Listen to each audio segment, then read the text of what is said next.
Hey, Vsauce, Michael here, and I'm in Los Angeles, but today we're going to talk about love. You can't buy love, but what if you could? I mean, what if I had a machine that could make you fall in love with someone for the rest of your life? What should I charge for the use of that machine? Well, we should first of all be clear about what we mean when we say love. I'm not talking about the love you have for your BFFs, or your love for your family, or your love of learning. I'm also not talking about lust, an immediate attraction we have towards other people mediated by hormones like testosterone and estrogen.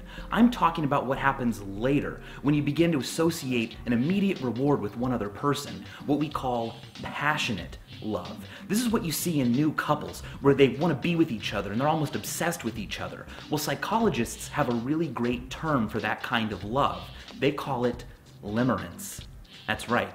Whenever you are in this state and you do things like wake up super early to get a bagel with a person, and even though you're going to miss class just because you want to see them that badly, you're exhibiting limerent behavior.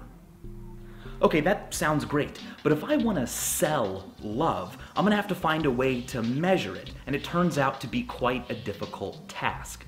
We do have a tool called the Passionate Love Survey. It was developed by psychologists, and it's been found to be quite reliable when it comes to analyzing other behaviors we associate with passionate love. For instance, we found using the survey that men and women both experience the same amounts of passionate love when they're in a relationship. We've also found that men tend to fall into love faster and sooner than women who appear to be more cautious. But we're here to talk about money.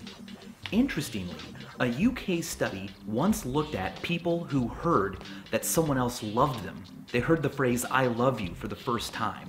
And they took the amount of happiness those people felt and compared it to the amount of happiness gamblers feel when they win large sums of money.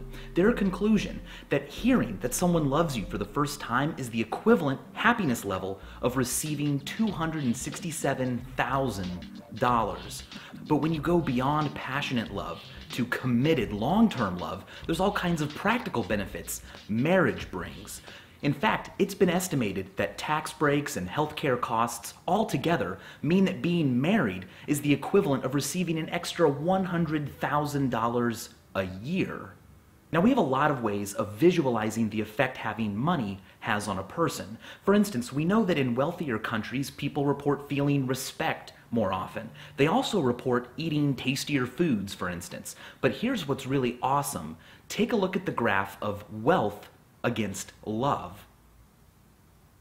It doesn't matter. Love is democratic. No matter who you are or how much money you have, people all over the world are feeling it. It should be noted that having more money does not necessarily equate to being more happy. This is what's known as the hedonistic treadmill. Getting more money helps with happiness, but only up to a certain point. In the United States, that point is about $75,000 a year. At that point, more money has diminishing returns on how happy it makes you.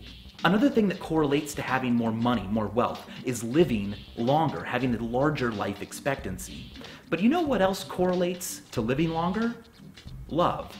But not just passionate love, the kind of love that follows it. Committed, long-term love.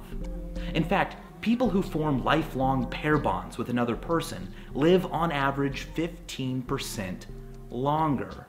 So if you want to be really non-hard sciencey about it, all other things being equal and assuming that you're not already super rich, finding a pair bond, finding a relationship that lasts for life is the equivalent of making about an extra $30,000 to $40,000 a year. Now, like I said, that's not hard science, but you know what is? Vasopressin and oxytocin, the chemicals that are exuded in people's brains when they look at photos of people that they formed committed long-term relationships with. These chemicals are incredible. We've also seen elevated levels of them in dogs that have been pet for a really long time.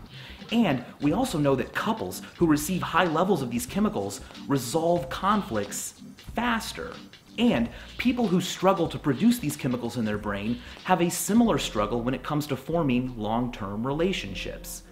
In fact, you can raise your levels of oxytocin or vasopressin inside your own brain by simply looking into someone else's eyes. That's right. So, in a way, Looking into the eyes of somebody that you like is the administration of a psychoactive drug that's addictive, and the long-term consequences are living longer. Thanks for watching.